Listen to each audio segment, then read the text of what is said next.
Hello, it's time to read another story from my most favorite book.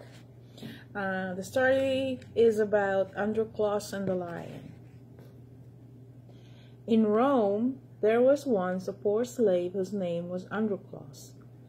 His master was a cruel man, and so unkind to him that at last Androlus ran away.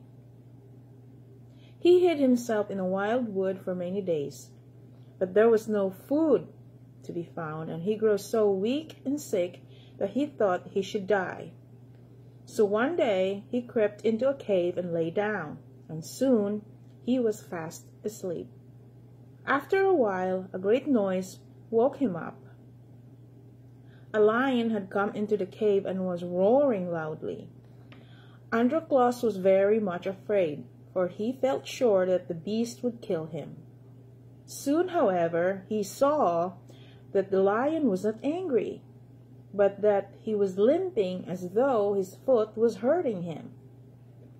Then Androlus grew so bold that he took hold of the lion's lame paw to see what was the matter. The lion stood quite still and rubbed his head against the man's shoulder. He seemed to say, "I know that you will help me." Androlus lifted the paw from the ground and saw that it was a long sharp thorn which hurt the lion so much. He took the end of the thorn in his finger, and then he gave a strong, quick pull, and out it came. The lion was full of joy. He jumped about like a dog and licked the hands and feet of his new friend. Androlus was not at all afraid after this, and when night came, he and the lion lay down and slept together side by side.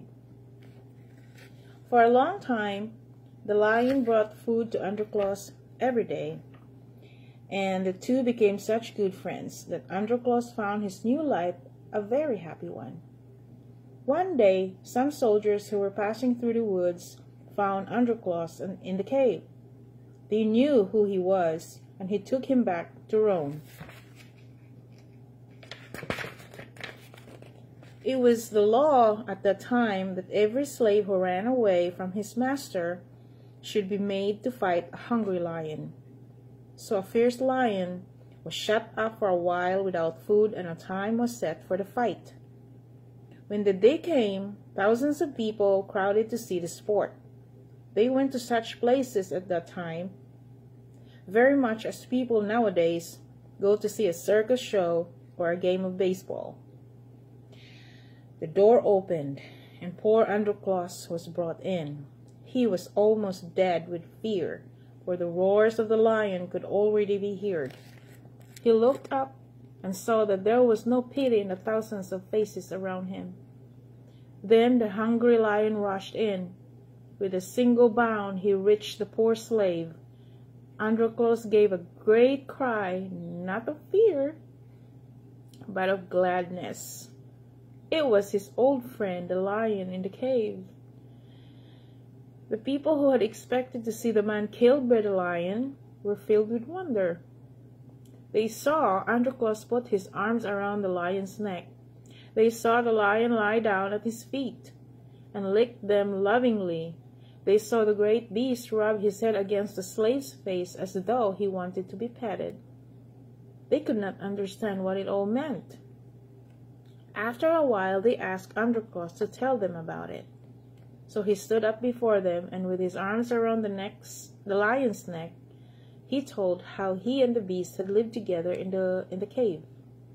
"I am a man," he said, "but no man has ever befriended me.